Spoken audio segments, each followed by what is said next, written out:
Alright, so we're going to be doing an engine health check on this S-Class here and checking over everything, making sure the engine's all okay. We're about to do a lot of work on it and want to make sure that it's actually worth it and that there's some life left in it. So first thing I'm going to do, I noticed it a couple of times whenever I started it up before, there's a slight rattle on startup. I'm just going to see for one if that's real. Now that it's quiet, it's morning, so it's been sitting overnight, so it's going to be the worst it's going to be right now. If so, that's going to be the timing chain tensioners. There's like a oil relief valve that fails in those. So if that is the issue, I'm gonna have the timing covers off anyways, and we can replace it at that point. So I'm just gonna see if that's bad or not, and you'll be able to hear if it rattles excessively for the first 4 to 5 seconds on startup. So let's see if that happens.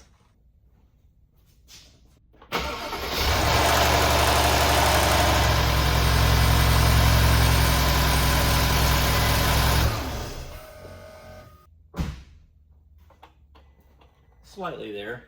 I'm also gonna rewatch that video to get a better hear from it, but it'd be coming from right back here, so right at the front of the engine.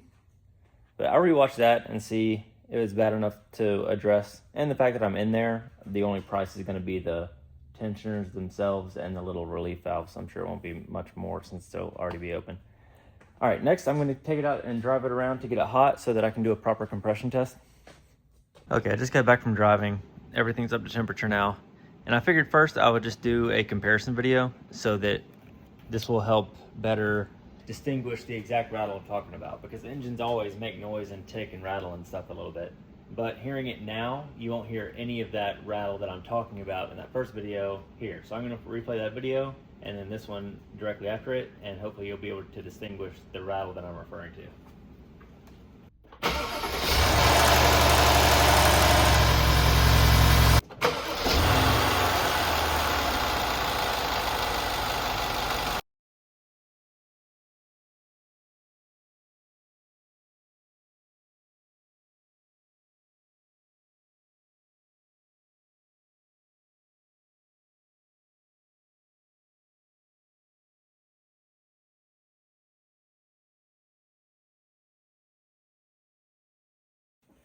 Okay, got everything good to go for the compression test. It's still very hot, burned myself multiple times, so it's up to operating temperature. I unplugged all the fuel injector connectors as well so that we're not dumping fuel into the engine while it's cranking over all these times. And I noticed on several of these injector connectors, there's oil on them. The inspection video on this car, you'll see that there's oil in the engine wiring harness. There's oil on a lot of these connectors for the fuel injector, so I'll be cleaning out the fuel injectors. You see how that's wet with oil on the tip of the connector there where it plugs into the like wire pins. So I'll be washing out all the injector connectors as well whenever I have it off, along with any other oil that I find in any other electrical components on the car. You can usually get away with doing stuff like that, and like this oil is inside the engine computer, inside this big connector. You can wash that out as well and get away with it most times. So, but it's getting a new harness. That's all been approved and everything. That's the reason we're doing this health check, is because there's about to be a lot of work done to this engine, and we're just making sure it has plenty of life left so that it's actually worth it. So gonna start with cylinder 1, and I'll get a battery maintainer connected as well, because we're gonna be doing a lot of cranking. All right, so let's get started.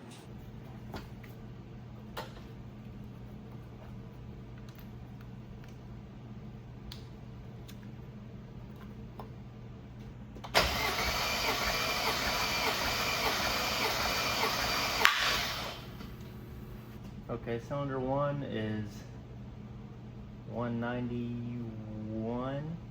Okay, moving to cylinder 2. And it's more important, more than the pressure, it's more important to have equality of pressure, more than like what the actual number is. I'd feel much better on an engine that had 130 PSI on all 8 cylinders than I would with an engine that had like 250 PSI on 3, and then like 150 on 1, and then like 195 on another one. It's a 100,000 mile engine, so you can expect some variance. But if they're all 190 and one of them's like 120, then there's probably something going on in that cylinder.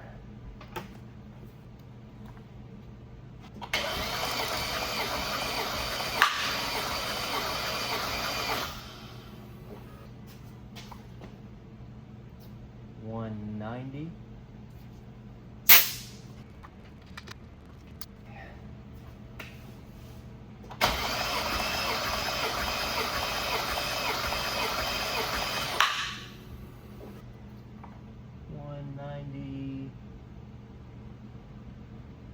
I'll call that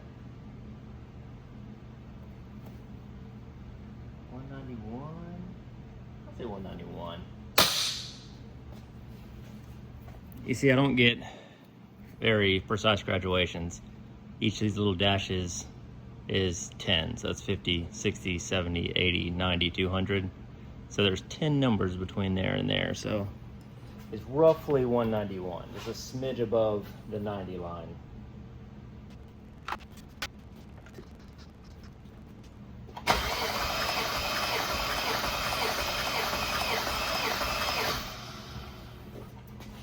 Oh, this one's 210.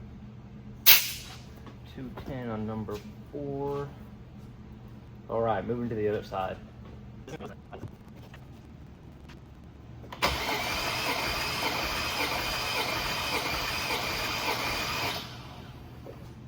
We've got 139,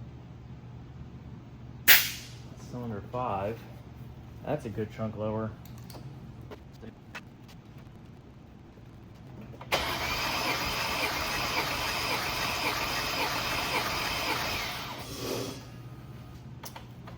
Back to 192, 3? 192. 192 for cylinder 6.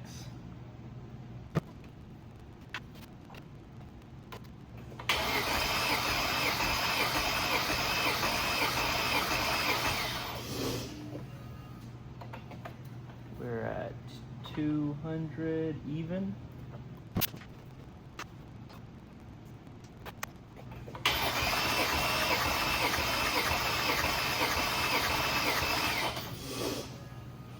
All right, in cylinder 8, we're at 207.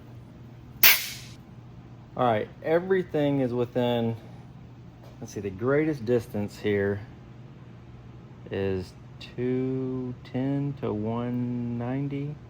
So we're spread across 20 PSI total, except for cylinder 5. So let's test that again.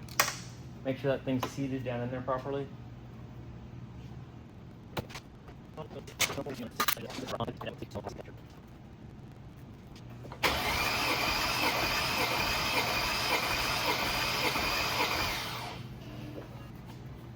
Yeah, we're back to the same place. 140.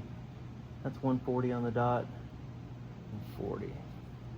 All right, let's see if I can figure out what's going on inside there. This may be one of the models too that has an integrated compression test through the Mercedes diagnostic computer, which basically measures the RPM difference. Like it measures, this isn't gonna make sense, but like how fast each cylinder is spinning. And it's a calculated value, obviously. But it can see, like, it knows whenever this cylinder should be in compression or this cylinder should be in compression. So then it knows that the RPM slows down by this much during those couple milliseconds. Then it knows like how much resistance there is, and from that it can reverse calculate compression. And it gives you like an RPM difference. So I would assume number 5 would be spinning faster because there's less resistance, because there's less compression. So if I were to do that test, if it is available on this model, then that's what I would expect to see, which I will try. But now I'm just going to take a peek into all the cylinders and make sure there's nothing crazy going on inside, any problems looming, especially number 5. And I'm probably going to do a leak down test on number 5 to make sure nothing's leaking out anywhere, and see if I can find a reason for that. All right, just got the camera down in cylinder 1 here. Looking along the walls. You can see it is decently scraped up there. It's obviously not causing an issue because we're not leaking any oil through it, because this is the spark plug and they're all dry. And it's got good compression. So Let's see, this is the side of the cylinder wall.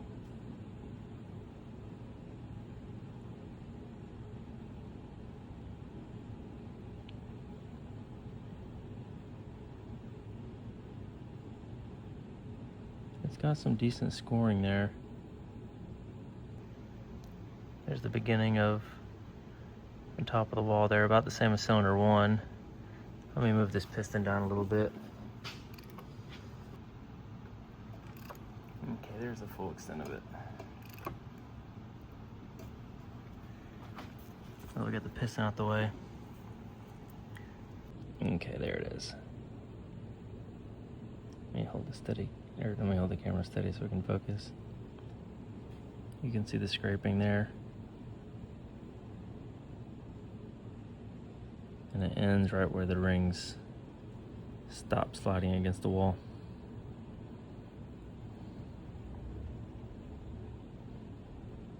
I'd be curious to see oil test results from this engine. And I would offer that, but we just changed the oil. The car originally came in for a service with fluids and stuff.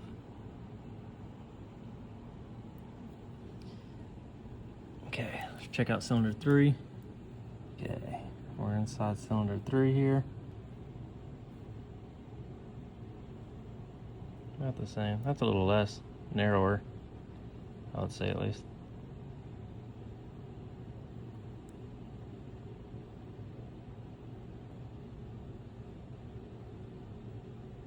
About the same severity, but a little narrower.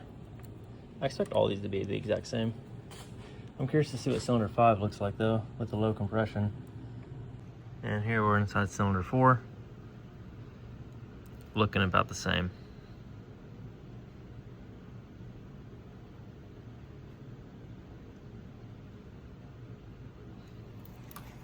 All right, check out the other side. The screen's a little wet. I had to put this thing in the freezer for a minute. It was overheating. Okay, here's cylinder 5.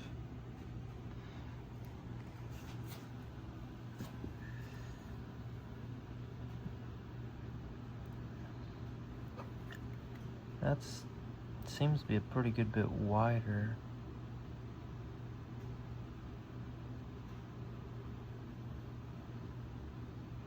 Yeah, that stretches on a pretty good bit there. Let's see.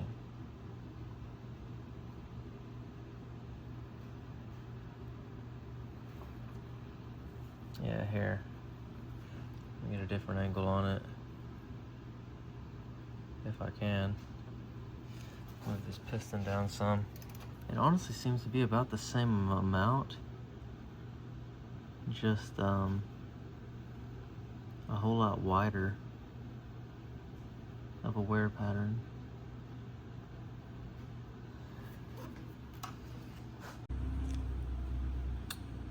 Yeah, so here it is looking straight onto it.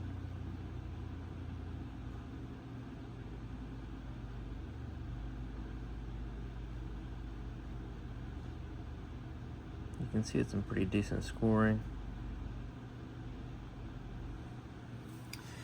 None of these are causing an issue yet.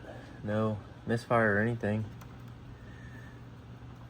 which is pretty surprising. It seems a lot worse than it is, I guess. Because the engine runs good.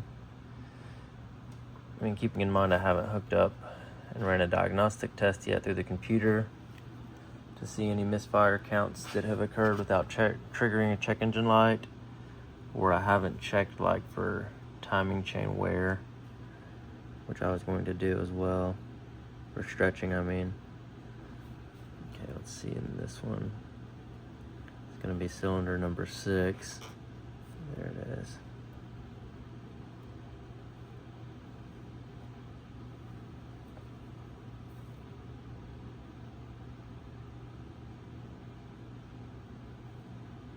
Seems to be about the same.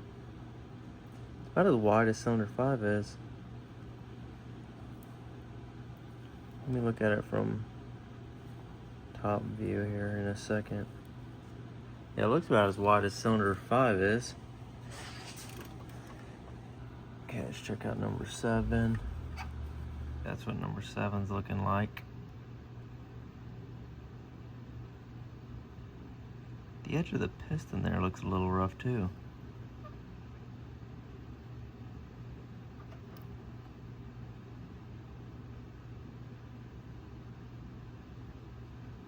About the same width as well. It's weird. The one, all cylinders on this side seem to have a wider wear pattern than all the cylinders on the right bank. Okay, here's number 8. How does this one look perfect? Is that the intake side? It's the same angle I put all the other ones in at.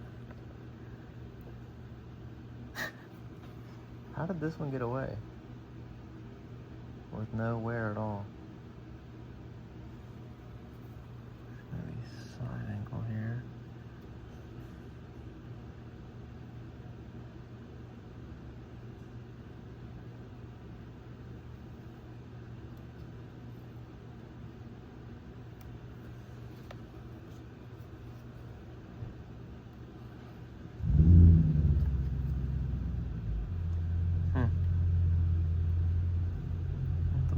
Piston. There's no wear in this one at all. Somehow number 8 is flawless. The whole wall looks good. Okay, so now I'm gonna do a leak down test on number 5 and just make sure that there's nothing catastrophic in there, and then move on to the diagnostic test past that.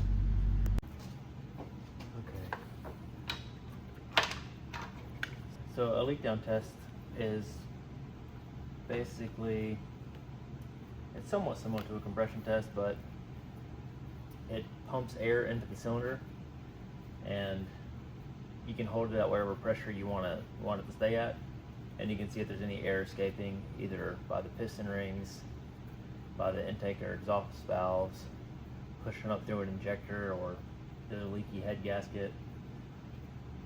So this is the gauge. Hook it up to the cylinder. It's sealed off. Hook this up to air supply.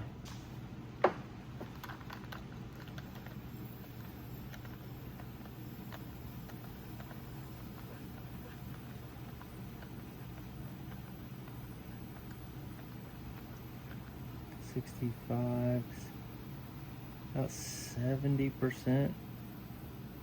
70% cylinder leakage. Okay, I just hooked it up to cylinder 6 for reference. It's upside down because the hose is over there and the engine's over there. But you can see we're at about, I don't know, what is that, 11? Just a little above the 10. It's creeping up now a bit. No longer stays connected, but very low. Okay, just reconfirmed, and I even stuck the camera back down in there tight so I can make sure I'm on compression stroke. And yeah, sure enough, we're sitting at a little under 70, 69, 70% leak down. And you can hear it too. I don't know if the mic's picking up a difference between cylinder 6 and cylinder 5 here. But you can vividly hear air going somewhere. Now you're naturally going to have some air getting by the pistons, obviously, like the rings aren't a perfect seal, like by design. It kind of does sound like it's flowing more through the exhaust than through like the intake.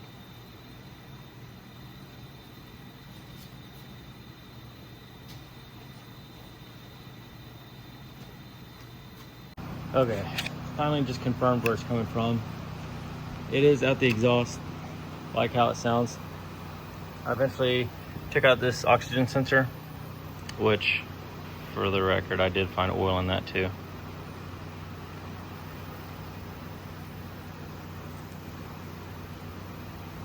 See, it's oily.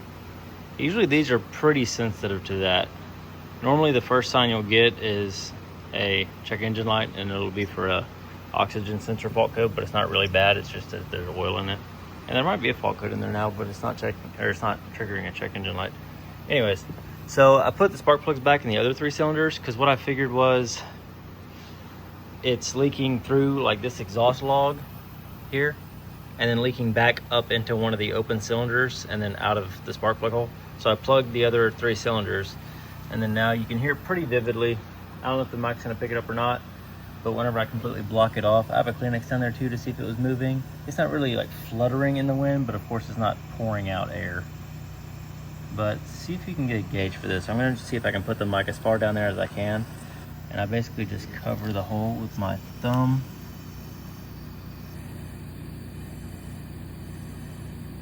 And you can very vividly hear a sound difference. Here, see if you can hear this.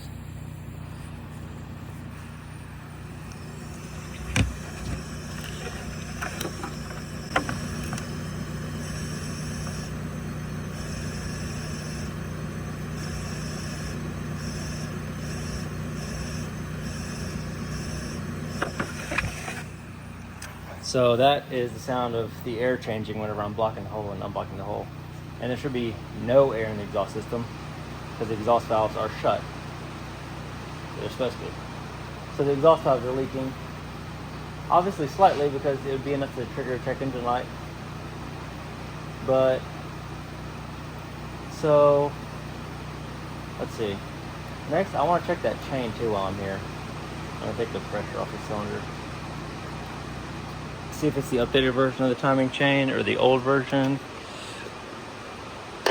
Let's see. It is the updated version. I wonder if that's been replaced already, because this is a 2013 model car. But the older style chains, you see how you'll have like those 2 main thick links and then that 1 thick inner link, and then you have like the 2 small plates on the outside. Basically, those 2 thick links will be 2 separate pieces. It'll basically be like 2 of those most outside plates. Like the most outside links, the thin ones, it'll be like 2 of those stacked on top of each other will make up the thickness of 1 of the thick ones, if any of this, that's making sense. Anyways, it's substantially more small pieces, and that's very susceptible to stretching. But this one is less, so hopefully that'll be good. But that is the next thing I'm going to check now, is hook up the diagnostic tool and see if there's any fault codes in here and what they are, if it's worth chasing. And also I'm going to see if I can monitor for chain stretch by looking at the deviation correction of each of the camshaft actuators. Each camshaft has an actuator on the front of it, and you can see like the degree of compensation it's having to move to keep the camshafts in place, and that'll tell you if the chain is stretched or not, and roughly by how much. It usually gives you about 5 degrees is the acceptable range. So I'll see what that's coming out to be. Okay, I just took the camera down in there one more time and opened up the exhaust valves just to make sure there's nothing crazy going on. And there's not.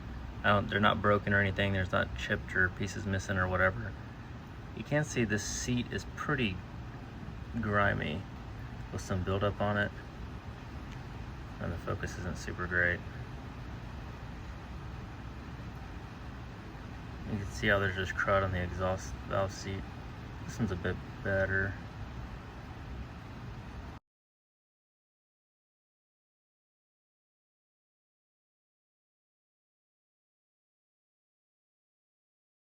Okay, test is done running. Let's see what we've got here. Voltage issue. This is the ECU for the engine. Yeah, I had all this disconnected when I was cranking the engine over and over to do the compression test. But okay, no, those are the only codes there though. If I wouldn't have done that, then there wouldn't be a single fault code in there. So no fault codes in the ECU registered at all at any point. Some Distronic is blocked because of soiling or a foreign body. He did have a broken grill. That's another reason it came in. So the grill was broke off. Tire pressure, key, let's go.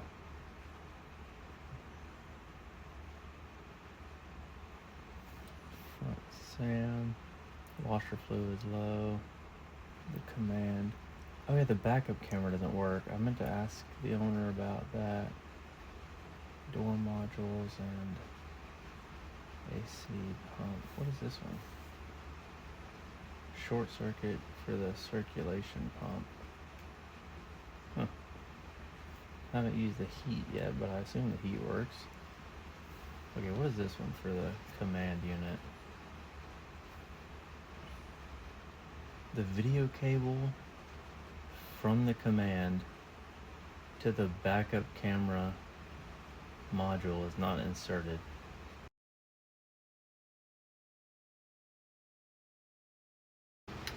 Here's that compression test. And fault counter. Okay, let me see what this shows.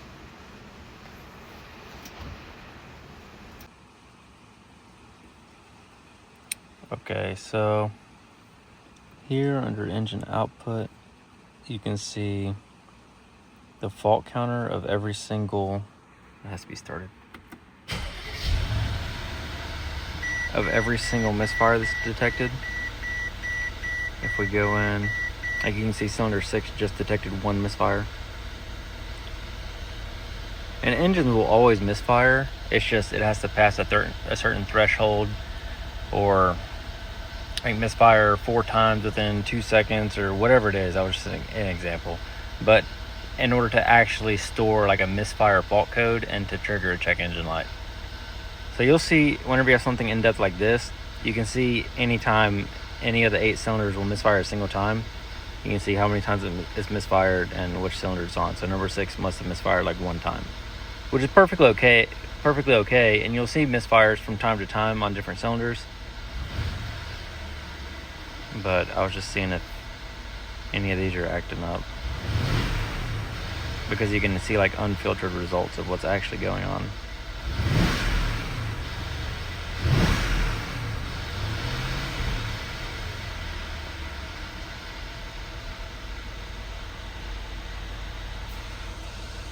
So nothing concerning in there. And then I saw 2, here's the compression test.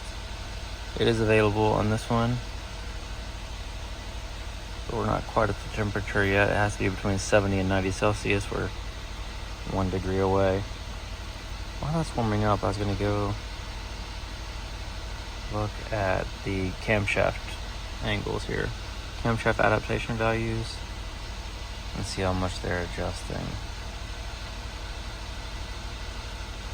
The correction factor for the install position of the camshafts, all 4 camshafts. The only one that has any correction is the left exhaust, and it's 1 degree.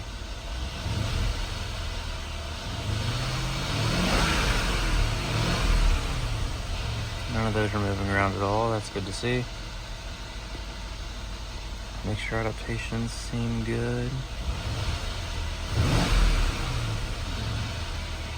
Alright, let's see this compression test.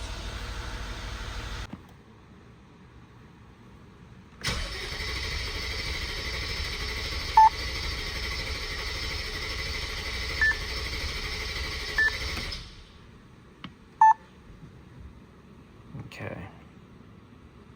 So we got from that, yeah, cylinder 5 is way high. Yeah, and seeing it recommends doing a cylinder leakage test. An RPM difference of 75 RPM was detected. A cylinder leak test must be performed on all cylinders. So, here you can see a graph of it to really see the extent of how much more cylinder 5 is moving. Like how much easier it's moving, I mean, because the compression's a lot lower.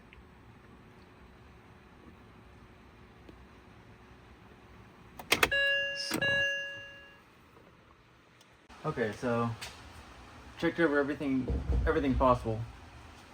So as far as moving on from this point, in terms of preserving the engine, how it is, you would want to stay strict on service intervals and keep doing, obviously, the yearly service. So every 1 year or 10,000 miles, do a full service like normal.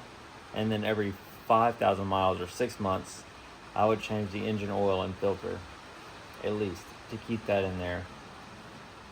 It also would be pretty good to get an oil cooler in it, like the S550 AMGs come with. That'll help keep the oil cooler, obviously. and it won't burn off as many additives so quickly, so easily in the oil. It'll help keep that protective layer there in the cylinders and help slow or stop the rate of wear. And as far as fixing it goes, it would need sleeves, so sleeve block. So take the engine all apart and send it off for machine work and metal work and get like, it's basically you're going to replace the cylinder with an iron sleeve. So this problem will never happen again. But of course, that's a lot of work. I mean, it's not just something you can press in real quick. It's quite a process to get that done. And then cylinder heads too, to rebuild those. So new valve guides, valve seats, and inspect the valves and lap them in. And that'll fix the leaking on cylinder 5. And then all the cylinder scoring on all the cylinders as well. So those are really the only 2 options as far as going forward. Or of course a new engine, if they even provide one. I think Mercedes offers a remanufactured engine, which is the same thing. It's the exact same thing as it was brand new. And they have the standard cylinders in them like normal, like this one does.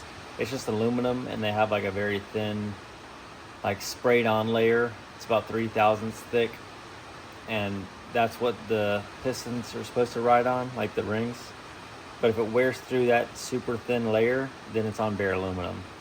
So to really mitigate the whole problem and to never have it again, you'd want iron sleeves pressed into it. But so that is the only downside to that technology. But other than that, I mean, nothing's broken in it. It's just a 100,000 mile engine, so it's got some wear to it. And cylinder 5 is obviously on its way out. And it's hard to tell too. Like, it's hard to balance this kind of stuff to say you've got this long left until this happens or whatever. And I doubt there's going to be like a catastrophic failure. That's super rare. Like I said, there's nothing breaking or nothing wrong necessarily. It's just simply worn out, and that's the way that these engines wear. Like, you're not just going to have a valve break off, but like cylinder 5 will get worse and worse, and all the other cylinder scoring will get worse and worse. Having a more strict service interval can definitely slow that rate down a lot, as well as an oil cooler to keep the oil from getting so hot, like I said, and it won't burn off as many additives in the oil. Now, I'd be curious to see too if we start doing that with the engine and get on like a preservation schedule here. I would love to send the oil off for testing at the next interval, and like 5,000 miles from now, like put 5,000 miles on this oil and send the oil off for testing and see if there's any aluminum in it and how much there is. Because there might not be any at all. I understand how it looked in the cylinders, and it's obviously has some seemingly deep gouges in there. I can't feel it, but just the way it looks on the camera, obviously it looks pretty bad. But I'd love to see like the aluminum content in there to see if there's anything in there, or even any of the other bearings anywhere, if there's any copper or brass or anything like that in the oil as well. Because that's really the sign where you can actually monitor and say, okay, the engine is wearing at this rate, there's this much aluminum in it. And then if you send it off to the next one and the next one and the next one, you have a track record to say like, there might be 200 parts per million of aluminum in it this time, 210 the next time, 197 the next time, and then like 700 the next time, then it's actively failing at that point. So that's really the true monitor, is to send the oil off for testing. It's essentially blood work for a car. But as far as that, those are the really only 2.5 options if you consider full-on engine replacement. But I mean, of course, a rebuild is going to be the exact same thing, but better, because you're going to have the iron sleeves in it at that point. So even if you were to buy a brand new engine from Mercedes, it's going to come in a box exactly how this one would be once we would get done with it. It's going to have a new engine wiring harness on it. It's going to be totally resealed, opened up, cleaned, resealed. Any metal work done is going to be done. It's going to be completely brand new. Just instead of the normal cylinders, again, it's at some point going to wear out just like this did. It'll have the iron sleeves in it. They will never wear to that extent. It's going to wear everything that's metal that wears, but I mean, it'd be like back in the day whenever cars would have iron blocks and could go 1,000,000 miles with no issues. And I mean, this one could go a while, like a long time. It's just, I feel like Mercedes didn't, let me phrase this carefully. A 10,000 mile 1 year interval is sort of set up for not premature failure, but it could be substantially longer if the service interval was shorter, you know? Even if they did have sort of a split schedule like I was explaining, where you do a full service every 10,000 miles or 1 year, and you simply change the engine oil and filter every 5,000 or 3,000 or something like that, depending on usage. Especially in the non-AMG models, it's essentially the same engine, where the engine runs super hot, but you have no oil cooler. And this engine has, you know, turbos on it and everything like that. The oil flows through, so it gets boiling hot. So it's not set up for failure, but it's set up to not last as long as it could by simply changing the oil more often. And because oil is your only protection inside the cylinders, like you don't have bearings, and it's rings against the cylinder wall. So the only thing there is your oil. So it is fairly important in this engine, more so than other engines. It's very sensitive to oil life. So anyways, feel like I'm rambling on, but yeah, I think I explained the options pretty good. I'll send that to him, see if he has any questions or anything. And if anyone else stumbles across this video and you have questions or whatever, feel free to leave those in the comments. I try to be pretty good on answering stuff. I keep the YouTube notifications on, so I try to see them and respond and help you guys out with anything I can.